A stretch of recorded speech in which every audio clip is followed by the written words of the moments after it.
Are aid trucks really not entering the Gaza Strip? Why is Hamas taking revenge on the residents of the Gaza Strip? Is Jordan losing control over the border with Israel? And most importantly, where does the IDF stand in the war against Hamas?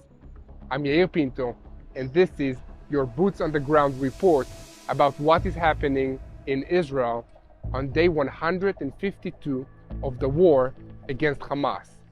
Let's take a moment to look at the war in Gaza from the eyes of the people who live there.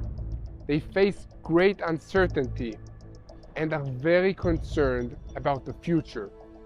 It's understandable that they fear displacement and disagree about the future control of the Gaza Strip. Most of them actually prefer Israeli rule in Gaza and are worried about allowing Hamas to continue to rule as if nothing happened.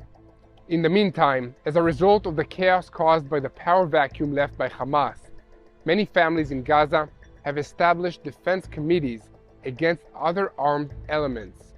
These militias are not defending themselves from the IDF, they are defending themselves from Hamas militants and all kinds of other militias in the Gaza Strip.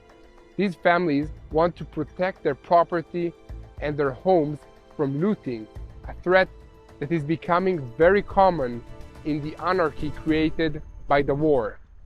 They are working in close cooperation with the IDF because they want to make sure that the humanitarian aid that reaches Gaza is truly delivered to citizens who need it and not stolen by Hamas or lost in the chaos of riots and looting. Another reason the defense committees are forming is to protect families from persecution by Hamas in the event of a ceasefire. Families are often targeted for suspicion of collaboration with Israel.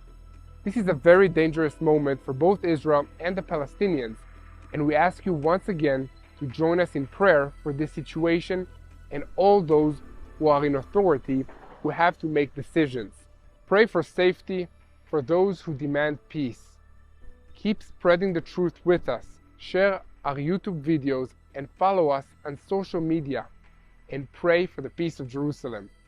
On that note, I can report to you that yesterday in Gaza, the IDF neutralized a huge Hamas tunnel in the northern Gaza Strip, facing Israel. It was first discovered on December 16, 2023. It took the IDF engineers several weeks to fully explore this tunnel, disarm the booby traps Hamas left there, collect all the intelligence materials, weapons, and ammunition Hamas stored in this tunnel.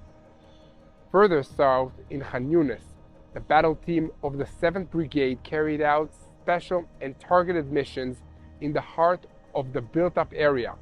Following an intelligence lead, the soldiers searched a number of terrorist infrastructures of Hamas and located munitions warehouse as well.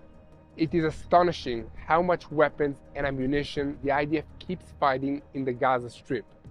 It breaks our heart to think about all the money Hamas must have spent to accumulate it all, money that should have been spent on the welfare of the people of Gaza.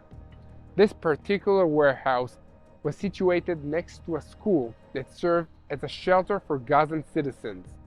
In the west of Khan Yunis, another battle team of the 7th Brigade found some of these munitions in UNRWA bags and hiding pits.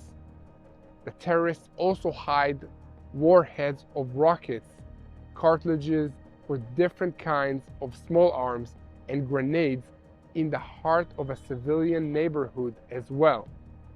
Switching to the eastern border of Israel, we have a peace treaty with Jordan. We share a desire for regional calm and stability. However, Jordan is also a reluctant ally for many reasons, one of which is their majority of Palestinians. But recently, the Islamic Republic of Iran has been working to set up terrorist cells in Jordan so it can threaten Israel from this border, just like it has already done in the Gaza Strip and Lebanon. Intense efforts are already underway to thwart this alarming threat.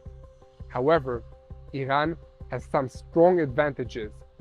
In countries like Afghanistan, where there are few opportunities for young people to find work, Iran recruits young Shiites and takes them to Iraq and Iran to train them to be terrorists. They are then sent to countries bordering Israel in order to carry out terror attacks.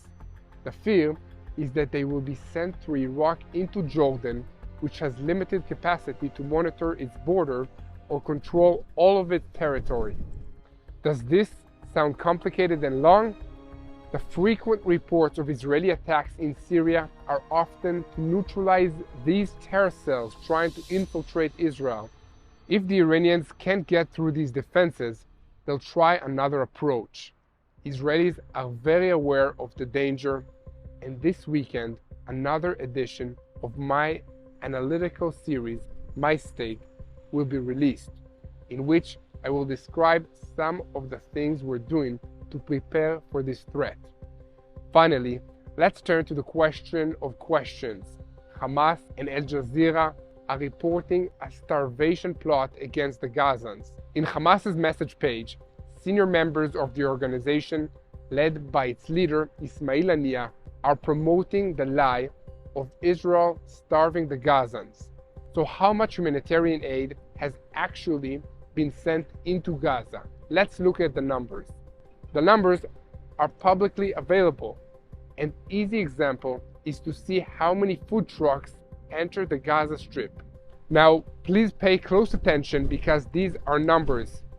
In the last 2 weeks, more food trucks entered the Gaza Strip on average per day than on the eve of the outbreak of the war. In those same 2 weeks, an average of 102 aid trucks entered the Gaza Strip per day, most of them carrying food. This compared to 70 food trucks that entered Gaza on average per day before the start of the war. In other words, this is an increase of about 50% in the amount of food trucks that enter the Gaza Strip every day in recent weeks, compared to the average amount per day before the war. Did you catch that? Gaza receives twice as much food as it did before the war. We could say it's because the local ability to produce food in Gaza has decreased due to the war. But this is a big but. This is the same time that we see documented evidence coming from Gaza in which Hamas militants take over aid trucks that enter Gaza as soon as they pass the gates of the Gaza Strip. They are stealing supplies from the hands of the residents of Gaza and not even trying to hide it. Hamas began peddling this narrative from the beginning of the war. This is how Hamas established the starvation narrative with the help of Al Jazeera in Europe and America. I hope you understand how the terrorist organization Hamas is pushing this false narrative and the traction it's getting, even in the United States. We can see this because the United States government has called on Israel in recent days to open new border crossings into the Gaza Strip in order to bring in more aid to the Palestinians.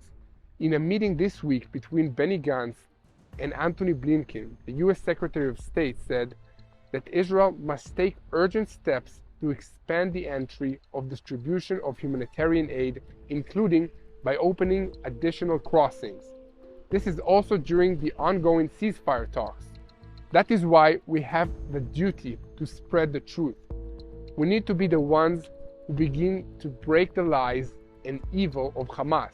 Hello, this is Mati here in Jerusalem with TBN Israel. This is Yair Pinto from TBN Israel here in Jerusalem. Every day, through the support of partners like you, TBN Israel is keeping viewers informed with Israel-focused news, culture, and what God is doing in this land. Support TBN Israel today online at tbn.org/Israel. Thank you.